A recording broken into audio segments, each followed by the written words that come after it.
بھرتپور کا یہ علاقہ میوات سے ملا ہوا ہے۔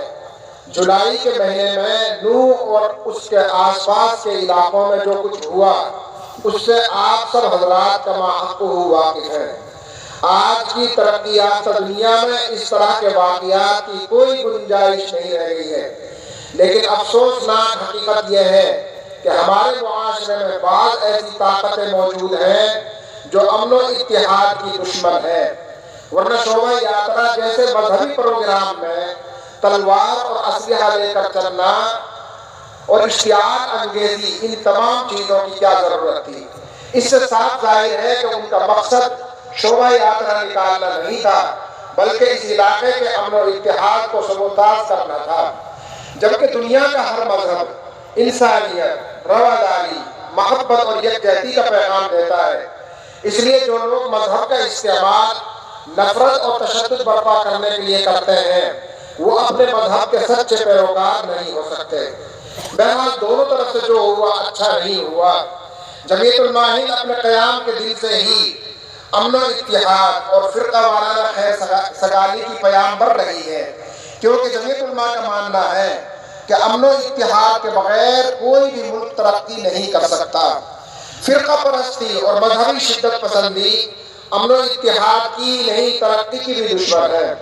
فساد برپا کرنے والوں کو خوش نہیں ہونا چاہیے کہ وہ ایک مخصوص فرقے کو نقصان پہنچا کر نفسیاتی طور پر انہیں کمزور کر رہے ہیں، لیکن ان کی یہ خام خیالی ہے۔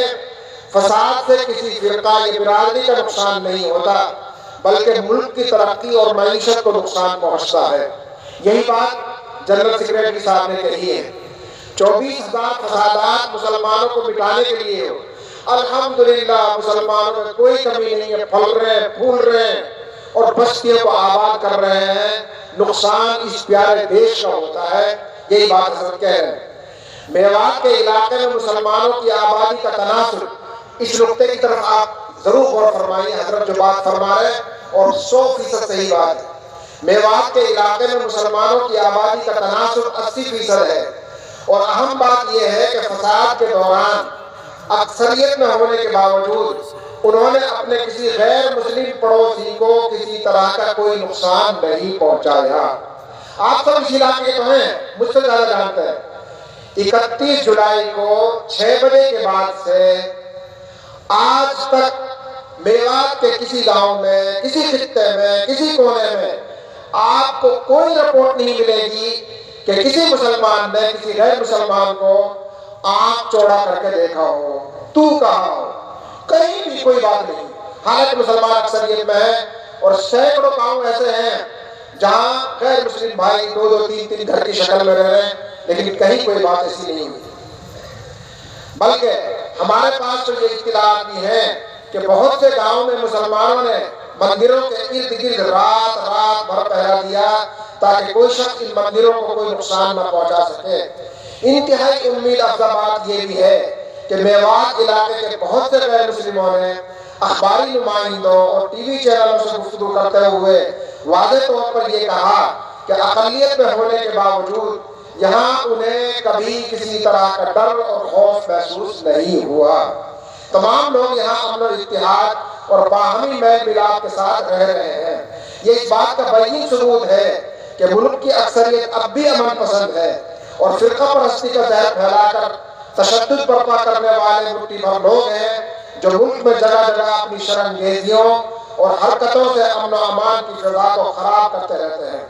یقیناً یہ بہت بڑی ناانصافی ہوگی اگر ہم اس اہم پروگرام میں ہریانہ اور راجستھان کی ان خاص پنچایتوں، سماجی تنظیموں، سکھوں اور دیگر لوگوں کا خیر مقدم نہ کریں جنہوں نے نوح و اطراف میں ہوئے فساد کے بعد مسلمانوں کے لیے پیدا کر دی گئی بحرانی صورتحال میں فرقہ وارانہ خیر سگالی کا مظاہرہ کرتے ہوئے میوات کے مسلمانوں کے ساتھ مکمل یکجہتی اور ہمدردی کا اظہار ہی نہیں کیا، بلکہ فرقہ پرست طاقتوں کی سازشوں کو بھی بے نقاب کر دیا۔ اس میں جوڑنا چاہوں گا یہاں میو بڑالہ کی پنچایت کو۔ آپ حضرات سب جانتے ہیں کہ وہاں جو مجمع تھا 30,000 آدمی اور 4-5 ہزار ہمارے غیر مسلم بھائی، اور تقریباً پورے ہندوستان کا مکھن غیر مسلم بھائیوں کو وہاں تھا۔ وہاں نے سب میوات کے لوگوں سے انہوں نے کہا کہ بالکل بھی گھبرانے کی ضرورت نہیں ہے، پہلا تیر اور پہلی گولی ہمارے سینے پر ہے، پھر تمہارا نمبر آئے گا۔ تو ان تمام غیر مسلم بھائیوں کا ہم شکریہ ادا کرتے ہیں جنہوں نے اس موقع پر پیار اور یکجہتی کا مظاہرہ کیا، جس سے میوات کے ستم رسیدہ مسلمانوں کو نہ صرف حوصلہ ملا بلکہ مسلمانوں پر فساد بھڑکانے کے الزام تھوپ کر مذہبی شدت پسندی کا ماحول تیار کرنے کی جو خطرناک سازش تیار کی گئی تھی اسے بھی انہوں نے ناکام بنا دیا۔ ہم ان تمام امن پسند لوگوں کا شکریہ ادا کرتے ہیں کیونکہ اس موقع پر اگر وہ کھل کر مسلمانوں کے ساتھ یکجہتی کا مظاہرہ نہ کرتے تو جو ماحول سازی کی جا رہی تھی اس کے اثرات دوسری جگہوں پر بھی مرتب ہو سکتے تھے۔ ان خاک پنچایتوں نے پورے ملک کو امن و اتحاد کی ایک ایسی راہ دکھائی ہے جس پر آج عمل کرنے کی بہت سخت ضرورت ہے۔ یہ بھی ایک افسوسناک حقیقت ہے کہ ملک کے انصاف پسند حلقوں کی تمام تر کوششوں اور عدلیہ کی جانب سے بار بار دی جانے والی ہدایتوں کے باوجود اشتعال انگیزی اور نفرت کو پھیلانے کا مضمون سلسلہ رک نہیں رہا ہے۔ اس کی ایک بڑی بنیادی وجہ یہ ہے کہ کچھ لوگوں کے نزدیک فرقہ پرستی، اشتعال انگیزی اور نفرت اقتدار کے حصول کا آسان ذریعہ بن گئی ہے۔ یہ ایک خطرناک روش ہے اور اگر اس روش کا خاتمہ نہیں ہوا تو یہ ایک دن ملک کے اتحاد اور سالمیت کے لیے بھی ایک بڑا خطرہ بن سکتی ہے۔ برادران عزیز، آگ کو آگ سے نہیں بجھایا جا سکتا، یہ حضرت کا پیغام ہے۔ آگ کو آگ سے نہیں بجھایا جا سکتا۔ نفرت کا جواب نفرت نہیں محبت ہے۔ آج کے ماحول میں محبت ہی ایک ایسا کارگر ہتھیار ہے جس سے ہم نفرت کو شکست دے سکتے ہیں۔ ہم نے ہر موقع پر وطن سے اپنی محبت کا عملی ثبوت دیا ہے۔ یہ ہمارا ملک ہے۔ آزادی ہمیں اپنے بزرگوں کی عظیم قربانیوں کے نتیجے میں حاصل ہوئی ہے۔ ایسے میں ہمارا یہ فرض ہے کہ ہم ان مٹھی بھر فرقہ پرست عناصر کے ہاتھوں اپنے بزرگوں کی عظیم قربانیوں کو ضائع نہ ہونے دیں۔ ہم امن اور محبت کے داعی بن جائیں، اس لیے کہ ہمیں اپنی بیاہ شادیوں اور دیگر تقریبات میں برادران وطن کو بلانا چاہیے۔ اسی طرح ان کی خوشی اور غمی میں اپنا مذہبی فریضہ سمجھ کر چاہے وہ نہ بلائیں ہمیں شریک ہونا چاہیے۔ آپ کا یہ کردار قرآن تاریخ کو زندہ کرنے میں بڑا قیمتی ثابت ہوگا۔ وہ لوگ ہرگز ملک کے وفادار نہیں ہو سکتے جو نفرت کی آگ سے ملک میں امن و اتحاد کو تباہ و برباد کرنے پر تلے ہوئے ہیں، بلکہ ملک کے سچے وفادار وہ ہیں جو ایسے صبر آزما دور میں بھی امن و اتحاد کا پیغام دے کر لوگوں کو جوڑنے کی بات کر رہے ہیں۔